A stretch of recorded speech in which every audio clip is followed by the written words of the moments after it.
الرحمن الرحیم وَإِذْ قُلْنَا لِلْمَلَائِكَةِ اسْجُدُوا لِآدَمَ فَسَجَدُوا إِلَّا إِبْلِيسَ أَبَى وَاسْتَكْبَرَ وَكَانَ مِنَ الْكَافِرِينَ۔ اور جب ہم نے فرشتوں سے کہا کہ آدم علیہ السلام کو سجدہ کرو اور ابلیس کے سوا سب نے سجدہ کیا، اس نے انکار کیا اور تکبر کیا اور وہ کافروں میں سے ہو گیا۔ حضرت آدم علیہ السلام کی اس میں بزرگی کا ذکر کر کر اللہ تعالیٰ نے انسانوں پر بہت بڑا احسان فرمایا اور خبر دی کہ اس نے فرشتوں کو حکم دیا کہ وہ حضرت آدم علیہ السلام کو سجدہ کریں۔ اب جاننا یہ ضروری ہے کہ ابلیس کون تھا اور اس سے کیوں کہا گیا۔ حضرت ابن عباس فرماتے ہیں کہ ابلیس فرشتوں کے ایک قبیلے میں سے تھا جنہیں جن کہتے تھے، جو آگ کے شعلوں سے پیدا ہوئے تھے۔ اس کا نام حارث تھا اور جنت کا خازن تھا۔ اس قبیلے کے سوا اور فرشتے سب کے سب نوری تھے۔ قرآن نے بھی ان جنوں کے پیدائش کا ذکر کیا ہے۔ آگ کے شعلے کی جو تیزی سے بلندی ہوتی ہے اسے مارش کہتے ہیں، جن سے جن پیدا کیے گئے تھے۔ انسان مٹی سے پیدا کیا گیا۔ زمین میں سب سے پہلے جن بستے تھے، انہوں نے فساد اور خون ریزی شروع کی تو اللہ تعالیٰ نے ابلیس کو فرشتوں کا لشکر دے کر بھیجا۔ انہی کو جن کہا جاتا تھا۔ ابلیس نے لڑتے بھڑتے مارتے اور قتل کرتے ہوئے انہیں سمندر کے جزیروں اور پہاڑوں کے دامنوں میں پہنچا دیا، اور ابلیس کے دل میں یہ تکبر سما گیا کہ میں نے وہ کام کیا ہے جو کسی اور سے نہ ہو سکا۔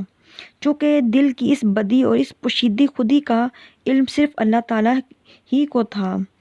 جب پروردگار نے فرمایا کہ زمین میں میں خلیفہ پیدا کرنا چاہتا ہوں، تو ان فرشتوں نے عرض کیا کہ ایسے کیوں پیدا کرتے ہیں جو اگلی قوموں کی طرح فساد اور خون ریزی کریں؟ تو انہیں جواب دیا گیا کہ میں وہ جانتا ہوں جو تم نہیں جانتے۔ حضرت آدم علیہ السلام کو اللہ تعالیٰ نے اپنے ہاتھ سے پیدا کیا اور 40 دن تک وہ یوں ہی پتلے کی شکل میں رہے۔ ابلیس آتا تھا اور اس پر لات مار کر دیکھتا تھا تو وہ مٹی ہوتی تھی جسے کوئی کھوکھلی چیز ہو، پھر منہ کے سوراخ سے گھس کر پیچھے کے سوراخ سے اور اسی کے خلاف آتا جاتا رہتا اور کہتا کہ در حقیقت یہ کوئی چیز نہیں، اگر میں اس پر مسلط کیا گیا تو اسے برباد کر کر چھوڑوں گا، اور وہ اگر اسے مجھ پر مسلط کیا گیا تو میں اسے ہرگز تسلیم نہیں کروں گا۔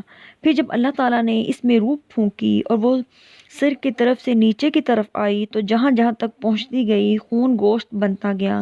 جب ناف تک روح پہنچی تو وہ اپنے جسم کو دیکھ کر خوش ہوئے اور فوراً اٹھنا چاہے، لیکن نیچے کے دھڑ میں روح نہیں پہنچی تھی، اس لیے اٹھ نہ سکے۔ اسی جلدی کا بیان ایک آیت میں فرمایا گیا، یعنی انسان بے صبرا ہے اور جلد باز ہے، نہ تو خوشی اور نہ رنج میں۔ جب روح جسم میں پہنچی اور چھینک آئی تو کہا الحمدللہ رب العالمین۔ اللہ تعالیٰ نے جواب میں فرمایا یرحمک اللہ۔ پھر صرف ابلیس کے ساتھی اور فرشتوں سے فرمایا کہ آدم کے سامنے سجدہ کرو۔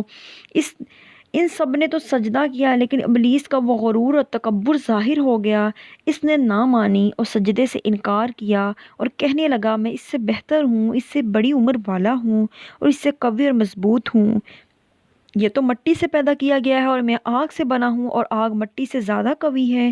اسی کے انکار پر اللہ تعالیٰ نے اسے اپنی رحمت سے نا امید کر دیا، اس لیے اسے ابلیس کہا جاتا ہے۔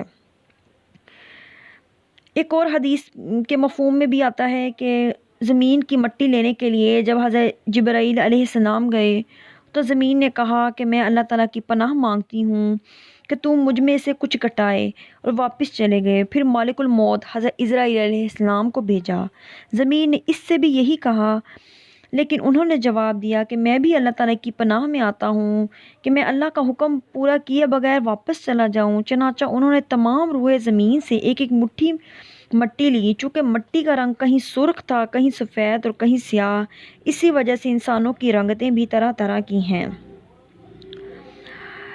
مقصد یہ ہے کہ جب اللہ تعالیٰ نے فرشتوں کو حکم دیا کہ تم آدم علیہ السلام کو سجدہ کرو تو اس خطاب میں ابلیس بھی داخل تھا، اس لیے کہ گو وہ اس سے بہتر نہ تھا لیکن انہی جیسا اور انہی جیسے کام کرنے والا تھا، اس لیے اس خطاب میں داخل تھا، اور پھر نافرمانی اس نے کی اور اس کی سزا اللہ نے اسے دی۔